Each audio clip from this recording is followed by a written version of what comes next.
तो question number 6 start कर रहे हैं। क्वेश्चन नंबर 6 है, a 1.5 metre tall boy is standing at some distance from a 30 metre tall building. The angle of elevation from his eyes to the top of the building increases from 30 degree to 60 degree as he walks towards the building. Find the distance he walk towards the building. इन्होंने कहा कि एक building है, यहाँ पे इस तरह से समझते हैं कि माने यहाँ पे एक बिल्डिंग है और कितनी कितनी बिल्डिंग है वो 30 मीटर ऊंची बिल्डिंग है।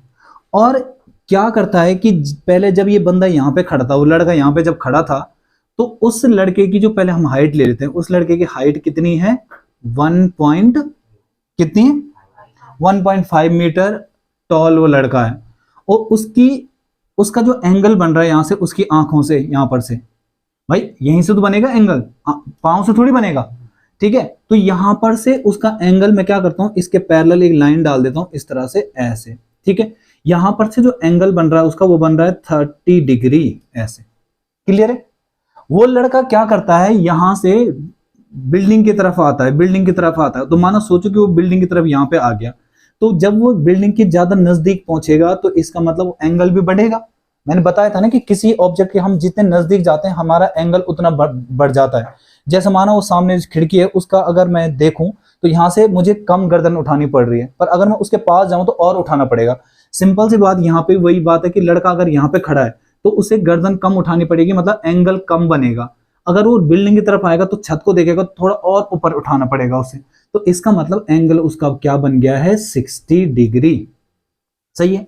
अच्छा मुझे बताओ, ये वाली जो डिस्टेंस है मेरे किसी काम की नहीं है। क्यों? एंगल यहां से फॉर्म हो रहे हैं, इस वाले से कोई मुझे मतलब ही नहीं है, यहां से भी मुझे कोई मतलब नहीं है नीचे। तो सोचो जब पूरा 30 मीटर था और 30 में से 1.5 मीटर चला गया तो कितना बचेगा, 28.5।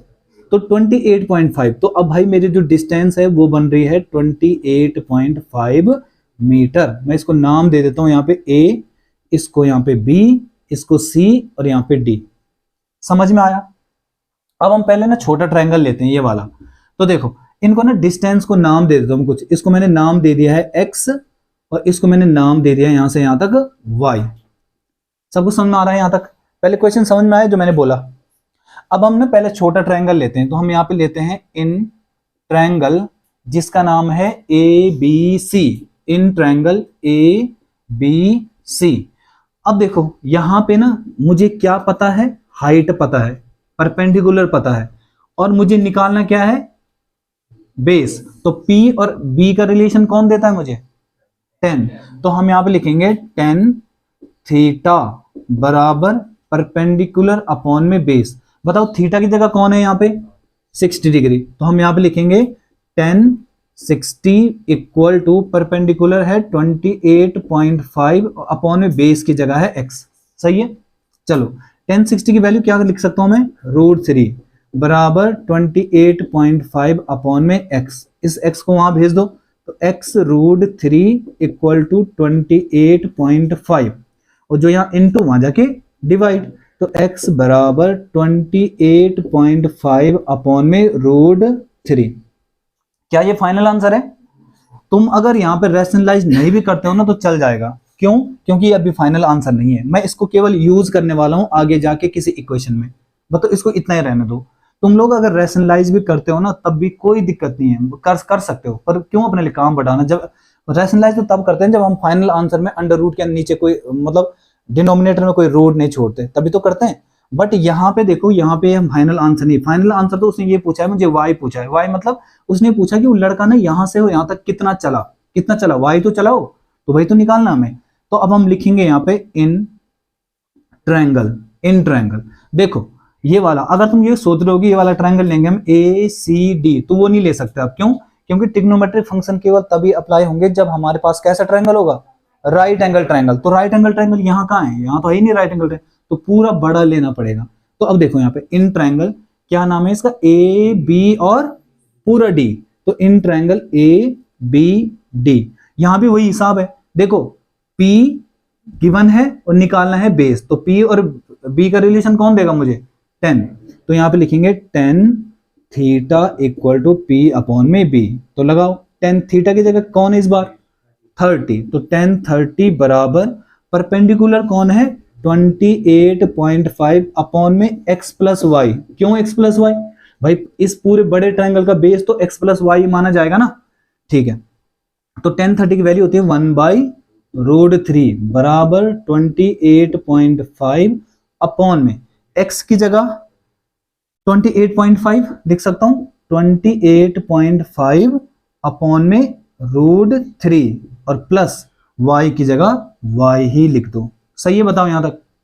अच्छा एक काम करो जरा, इसको सॉल्व करें अगर तो 1/√3 इक्वल टू, इसको कैसे करेंगे सॉल्व, देखो 28, या तो एक काम करो ऐसे में ज्यादा सही रहेगा, इसका क्रॉस मल्टीप्लाई करो, इसका करूंगा अगर मैं तो यहां करूंगा, कर सकता हूं इसका यहां, और इस पूरे का यहां कर दो, तो कैसे 28.5 अपॉन में √3 प्लस वाई, सही है, और इक्वल टू इस √3 का यहां करूंगा तो क्या बनेगा 28.5 और √3, सही है।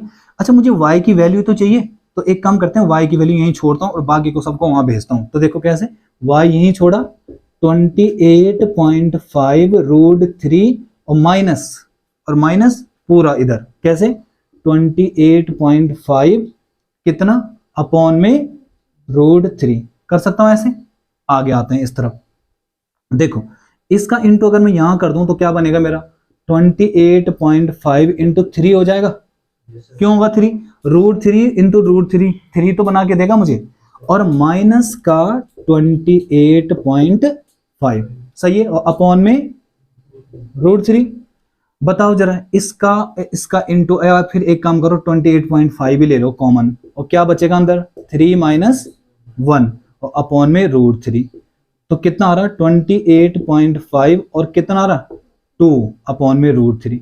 करो जरा इसका इंटू, कितना आ रहा 2 5 जा 10, 2 8 जा 16 और 17 और 2 2 जा 4 और ये 5, तो ये आ रहा 57, सही है, 0.0 ना, तो 57 मान सकता हूं मैं इसको डायरेक्ट, 57 अपॉन में √3। अब करो इनटू किसका √3 का, क्यों, अब ये फाइनल आंसर है, क्यों है वो फाइनल आंसर, यही तो हमसे पूछा गया था, y तो पूछा गया था।